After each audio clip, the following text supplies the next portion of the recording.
ఏపీలో సిట్ బృందం దర్యాప్తు వేగంగా సాగుతుంది. ఇటీవల జరిగిన సార్వత్రిక ఎన్నికల్లో, ఆ తర్వాత జరిగిన హింసాయుత ఘటనలపై కేంద్ర ఎన్నికల సంఘం సీరియస్ అయింది. దీంతో గొడవలకు కారణమైన వివిధ స్థాయిల్లోని అధికారులపై సీఈసీ వేటు వేసింది. అలాగే విచారణకు ఆదేశించింది. ఈ క్రమంలో వినీత్ బ్రిష్ల నేతృత్వంలో విచారణకు సిట్ను ఏర్పాటు చేసింది. 13 మంది అధికారుల బృందంతో ఏర్పాటైన సిట్ తన దర్యాప్తును వేగంగా చేస్తుంది.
తిరుపతి, తాడిపత్రి, అలాగే పల్నాడు జిల్లాల్లో అల్లర్లు జరిగిన ప్రాంతాల్లో సిట్ బృందాలు ముమ్మరంగా దర్యాప్తు చేస్తున్నాయి.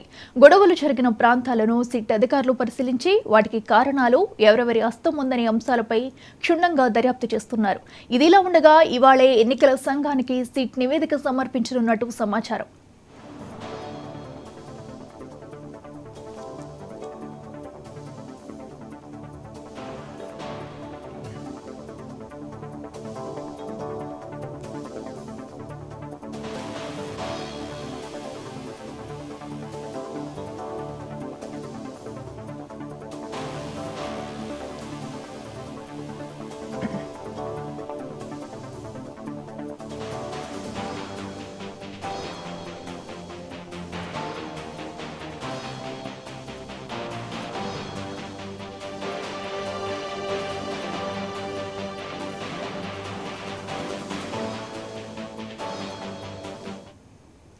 అల్లర్లపై కొత్తగా ఎఫ్ఐఆర్లు నమోదు చేశారు. అలాగే సీసీ కెమెరాల్లో నమోదైన దృశ్యాల ఆధారంగా అల్లర్లకు కారణమైన వ్యక్తులను గుర్తించి అరెస్ట్ కూడా చేసినట్టు పోలీసు అధికారులు చెబుతున్నారు.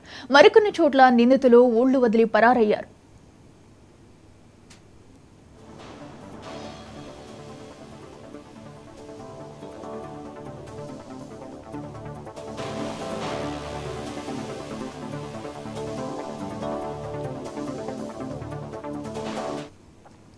అలాగే ఎన్నికల్లోనూ, ఎన్నికల అనంతరం హింసాయుత ఘటనలపై కేంద్ర ఎన్నికల సంఘం సీరియస్ గా ఉండటం, పోలీసు అధికారులు నిక్కచ్చిగా వ్యవహరించాల్సిన పరిస్థితి.